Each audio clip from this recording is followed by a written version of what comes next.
കേരളത്തിൽ ഇടതുപക്ഷ ജനാധിപത്യ മുന്നണി ഗവൺമെൻറ് അധികാരത്തിലിരിക്കുമ്പോൾ, യഥാർത്ഥത്തിൽ പിണറായി വിജയൻ സർക്കാർ അധികാരത്തിലിരിക്കുമ്പോഴാണ് 2016 അധികാരത്തിൽ കയറി 2 കൊല്ലത്തിന് ശേഷം ഒരു വലിയ പ്രതിസന്ധി നേരിടേണ്ടി വരുന്നത്. ആ പ്രതിസന്ധി എന്ന് പറയുന്നത് 2018 ശബരിമലയിലെ യുവതീ പ്രവേശനം വേണം അല്ലെങ്കിൽ നടപ്പാക്കാം എന്ന് പറഞ്ഞ് സുപ്രീം കോടതിയുടെ വിധി വന്നു. ആ സുപ്രീം കോടതിയുടെ വിധി വന്നതിന് ശേഷം ഉണ്ടായിട്ടുള്ള കോലാഹലവും വലിയ പ്രശ്നങ്ങളുമൊക്കെ തന്നെ നമുക്കെല്ലാവർക്കും അറിയാം. അപ്പോൾ അത്തരത്തിലുള്ള ഒരു പ്രശ്നം വന്നപ്പോൾ യഥാർത്ഥത്തിൽ പ്രിയപ്പെട്ട പ്രേക്ഷകരെല്ലാവരും അറിയേണ്ടത്, എല്ലാ സംഘടനകളും തന്നെ ഇതിനെ സ്വാഗതം ചെയ്യുകയാണ് ചെയ്തിട്ടുള്ളത്. RSS നേരത്തെ തന്നെ ഇതിന് അനുകൂലമാണ്, ഇപ്പോഴും ഞാൻ മനസ്സിലാക്കുന്ന പ്രകാരം അവർ അനുകൂലമാണ്. പക്ഷേ അവർ തന്ത്രപരമായ മൗനം പാലിക്കുകയാണ്. അതുകൂടാതെ നമുക്കറിയാം BJP ഇതിനെ സ്വാഗതം ചെയ്തിട്ടുണ്ട്, അതുപോലെ കോൺഗ്രസ് ഇതിനെ ആദ്യം സ്വാഗതം ചെയ്തിട്ടുണ്ട്. പക്ഷേ അന്ന് അധികാരത്തിലിരിക്കുന്നത് കൊണ്ട് ഒരു സുപ്രീം കോടതി വിധിയെ സ്വാഗതം ചെയ്യുക അല്ലാതെ മറ്റൊന്നും ചെയ്യാനില്ലാത്തൊരു പാർട്ടിയാണ് CPM, LDF ഒക്കെ തന്നെ. കൂടാതെ CPMൻ്റെ നിലപാടും സ്വാഗതം ചെയ്യുക എന്നുള്ളതായിരുന്നു. അപ്പോൾ അങ്ങനെ സ്വാഗതം ചെയ്തു. ശബരിമലയിൽ വനിതകളെ കയറ്റാൻ തീരുമാനിച്ചു. അത് വളരെ പുരോഗമനപരമായ നിലപാടായിരിക്കും, എല്ലായിടത്തു നിന്നും വലിയ പ്രശംസകൾ കിട്ടും എന്നുള്ളതാണ് എല്ലാ രാഷ്ട്രീയ പാർട്ടികളൊക്കെ തന്നെ ആദ്യം വിചാരിച്ചിരുന്നത്. അത് RSS മുതൽ കോൺഗ്രസ് വരെ എല്ലാവരും അങ്ങനെ തന്നെയാണ് വിചാരിച്ചിരുന്നത്. പക്ഷെ അതിനിടയിലാണ് നമുക്കെല്ലാം ഉദ്ദേശിക്കുന്ന പോലെ ഒരു സംഘടന, അത് NSS ആണ്. NSS ഇതിനെതിരെ പ്രതിഷേധമുയർത്തുകയും ഇത് ആചാര ലംഘനമാണെന്ന് പറയുകയും അവർ നാമജപ ഘോഷയാത്രകളൊക്കെ തന്നെ നടത്താൻ തീരുമാനിക്കുകയും ചെയ്തു. പക്ഷെ അപ്പോഴും വലിയ പ്രശ്നമൊന്നും കേരള രാഷ്ട്രീയക്കാർക്ക് തോന്നിയില്ല. കാരണം അവർക്ക് ജനങ്ങളുടെ കാര്യം മനസ്സിലാക്കാൻ പറ്റിയിട്ടില്ല. അവർ വിചാരിച്ചു വളരെ നവോത്ഥാന കുതുകികളായിരിക്കും ജനങ്ങൾ, അതുകൊണ്ട് വളരെ പുരോഗമനപരമായ നിലപാടായിരിക്കും എന്നൊക്കെ വിചാരിച്ചു. പക്ഷെ കുറച്ച് കഴിഞ്ഞപ്പോൾ കാര്യം മനസ്സിലായി. കാരണം മാധ്യമങ്ങളൊക്കെ തന്നെ, നമ്മുടെ ഇവിടെ രാഷ്ട്രീയക്കാർ മാത്രമല്ല, മാധ്യമങ്ങളൊക്കെ തന്നെ ജനങ്ങൾക്ക് അനുകൂലമായിട്ടുള്ള അല്ലെങ്കിൽ കോടതി വിധിക്ക് അനുകൂലമായിട്ടുള്ളൊരു നിലപാടാണ് എടുത്തത്. ഈ കോടതി വിധിക്ക് അനുകൂലമായിട്ടുള്ള ഇത്തരത്തിലുള്ളൊരു വലിയ നിലപാടെടുത്ത് മുന്നോട്ട് പോകുമ്പോഴാണ് ജനം TV മാത്രം അതിനെതിരായിട്ടുള്ളൊരു നിലപാടെടുക്കുകയും ജനം TV കുറച്ച് കഴിയുമ്പോൾ 2ാം സ്ഥാനത്തേക്ക് റേറ്റിംഗിൽ വരികയും ചെയ്യുന്ന അത്ഭുതമൊക്കെ കണ്ടത്.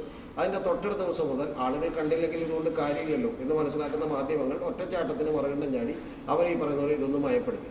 അപ്പോഴേക്കും നമുക്കറിയാം മറ്റ് മാധ്യമങ്ങളിൽ ഇത് വലിയ ശ്രദ്ധ കിട്ടുന്നു എന്നൊക്കെ മനസ്സിലാക്കിയപ്പോൾ രാഷ്ട്രീയ പാർട്ടികളൊക്കെ പതുക്കെ നിലപാടുകൾ മാറ്റി. കെ സുരേന്ദ്രൻ സമരത്തിനിറങ്ങി, കെ സുധാകരൻ സമരത്തിനിറങ്ങി, ഇത്തരത്തിലുള്ള ആളുകൾ, PC ജോർജ് സമരത്തിനിറങ്ങി, ഇത്തരത്തിലുള്ള ആളുകളൊക്കെ തന്നെ ഇറങ്ങി. ഇത് ശബരിമലയെ നശിപ്പിക്കാനുള്ളൊരു പരിപാടിയാണെന്ന് പറഞ്ഞുകൊണ്ട് സമരത്തിനിറങ്ങി. പിന്നെ പതുക്കെ 2019 തെരഞ്ഞെടുപ്പിൽ വലിയ തിരിച്ചടി കൂടി കിട്ടിയതിന് ശേഷം CPM കൂടി ഇപ്പം ഇനി അതിന് വേണ്ടി നമ്മൾ പുഷ് ചെയ്യേണ്ടതില്ല, നമ്മൾ അതിനുവേണ്ടി ശ്രമിക്കേണ്ടതില്ല എന്ന് പറയുന്ന നിലവാരത്തിലേക്ക് എത്തി. അപ്പോൾ ഇങ്ങനെയൊക്കെ നിലവാരത്തിലേക്ക് എത്തി മാറിക്കൊണ്ടിരിക്കുകയാണ്. യഥാർത്ഥത്തിൽ ഞാൻ നേരത്തെ തന്നെ എൻ്റെ പ്രേക്ഷകരോട് പറഞ്ഞിട്ടുണ്ടായിരുന്നു, കേരളത്തിൽ നവോത്ഥാനത്തിൻ്റെയൊക്കെ ഒരു പരിധി കഴിഞ്ഞതിന് ശേഷം നമ്മളൊരു തിരിച്ചുപോക്കാണ്, ഒരു പുറകോട്ടടിയാണ് ഉണ്ടായിക്കൊണ്ടിരിക്കുന്നത്. കേരളം ഏതാണ്ട് ഒരു ഭ്രാന്താലയമായിക്കൊണ്ടിരിക്കുകയാണ് എന്നുള്ളത് ഞാൻ നേരത്തെ തന്നെ പറഞ്ഞു.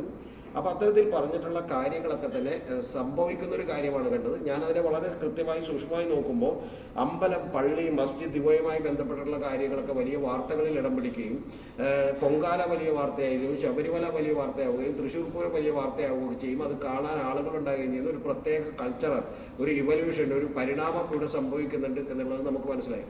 അതിനുശേഷം SNDPയും NSSും അതുപോലെ KCBCയും അടക്കം സമസ്ത അടക്കമുള്ള മതസംഘടനകൾക്കൊക്കെ തന്നെ വലിയ പ്രാമുഖ്യം കിട്ടുകയും അവരുടെ വാക്കുകൾക്ക് വലിയ തോതിൽ വില കിട്ടുകയും മാധ്യമങ്ങൾ തന്നെ സംരക്ഷണം ചെയ്യുകയൊക്കെ ചെയ്യുന്ന കാര്യങ്ങളൊക്കെ നമ്മൾ കണ്ടു. അപ്പോൾ അത്തരത്തിലൊരു തിരിച്ചുപോക്കാണ് നടന്നിട്ടുള്ളത്. അതിൻ്റെ ഏറ്റവും ഒടുവിൽ ഇപ്പോൾ CPMന് കൂടി ഒരു മനംമാറ്റം ഉണ്ടായിരിക്കുന്നു എന്നാണ് പറയാനുള്ളത്. CPM 2006 VS Achuthanandan government supreme കോടതിയിൽ കൊടുത്തിട്ടുള്ള അഫിഡവിറ്റ് പോലെ അഫിഡവിറ്റ് കൊടുക്കാനെടുക്കുന്നു. അതായത് ഈ സ്ത്രീ വനിതാ പ്രവേശനം വേണമെന്നോ വേണ്ടെന്നോ ഖണ്ഡിതമായി പറയുന്നതിന് പകരം യുവതീ പ്രവേശനത്തിന് ആചാരപരമായിട്ടുള്ള പരിപാടിയാണെന്നും അതുകൊണ്ട് തന്നെ അവരുടെ പ്രമുഖരായിട്ടുള്ള ആളുകളും അതുപോലെ സാമൂഹിക പ്രവർത്തകരും പുരോഗമനവാദികളും ഒക്കെ ആയിട്ട് ചർച്ച ചെയ്ത് അത്തരത്തിലുള്ള ഒരു നിലപാടെടുക്കട്ടെ എന്ന് പറയുന്ന മയപ്പെടുത്തൽ കൂടിയാണ് നടത്തിയിട്ടുള്ളത്. കൂടാതെ ഇന്ന് നമ്മുടെ VN വാസവൻ എന്ന് പറയുന്ന ദേവസ്വം ബോർഡ് വകുപ്പ് മന്ത്രി വളരെ കൃത്യമായി പറഞ്ഞിട്ടുള്ളത്, സർക്കാർ എപ്പോഴും വിശ്വാസികളുടെ ഒപ്പമാണ്, അതുകൊണ്ട് ഇനിയിപ്പോൾ വനിതകൾ മല കയറേണ്ടതില്ല എന്നുള്ളൊരു നിലപാടിലേക്ക് എത്തിയിരിക്കുന്നു.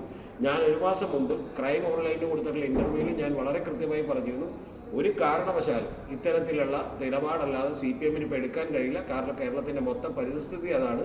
ഇതൊക്കെ പറഞ്ഞ് CPMനെ കുറ്റപ്പെടുത്തുമ്പോൾ പോലും നമുക്കൊരു കാര്യം പറയാം, CPM ആണ് അവസാനം വരെ ഇതിനുവേണ്ടി ചെറുവിരലെങ്കിലും വരയ്ക്കിയത്. ബാക്കിയുള്ള പാർട്ടികളൊക്കെ ജനങ്ങളെതിരാണ്. ഒരു 10% ആളുകൾ വലിയ പ്രശ്നമുണ്ടാകും, തെരഞ്ഞെടുപ്പിൽ ചോക്കാൻ പറ്റുന്ന വോട്ടുകൾ അതിനെ സ്വാധീനിക്കാനുണ്ട് എന്ന് മനസ്സിലാക്കിയപ്പോൾ തന്നെ മറുകണ്ഠം ചാടിയവരാണ്.